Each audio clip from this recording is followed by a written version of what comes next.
Yeah, I honestly don't feel like we have to explain a whole lot to the athletes. They have their own sense of urgency because, like you say, we get 4 weeks kind of in a row, at least, of competitions. And, especially for those people doing outdoor events, javelin, discus, hammer throw, some of those type of things, they know the limited opportunities that they have, and, they just have to take care of business right away. So a lot of it happens with the indoor training.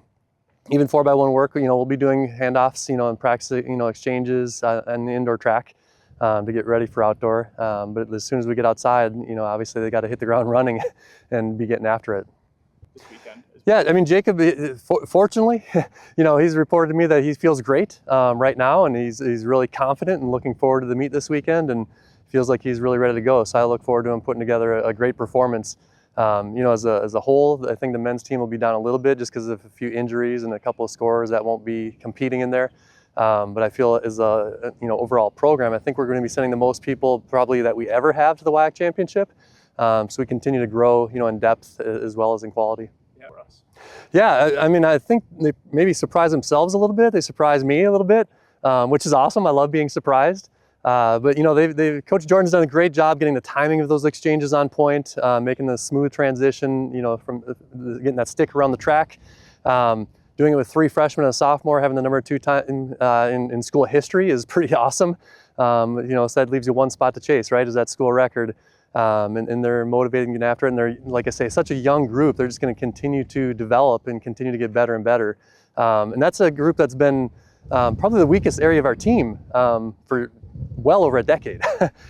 So to see that area, improve as the rest of the program's improving, we love seeing, the sprints improve and kind of get caught up to where the rest of the program is developing. Yeah, I think that women can keep moving up, and like you say, a lot of that is founded in the field events. Our distance runners are doing a great job as well, getting more people qualified in the championship, into scoring positions. In those field events in particular, we got probably 3 ladies that can and maybe should be, hit a qualifying mark for NCAA championships. So I know they're looking forward to a big WIAC championship to get those marks and then keep on, adding a few more weeks to their season.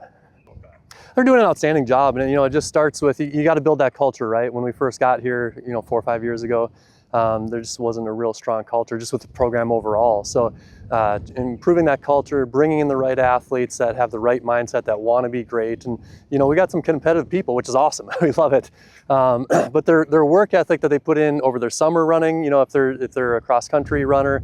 And a distance runner on the track or a mid-distance runner on the track, but they're putting in the work over the summer, which didn't used to happen. Obviously they're working hard, and everything in the fall, the winter, and then that allows them to have the great results. Now come the outdoor, you get to enjoy the fruit of your labor. So like I say, I think that culture, the competitiveness that's growing, the recruiting that's growing, the coaching that's growing, just sets them up to be great, and there's a lot more coming.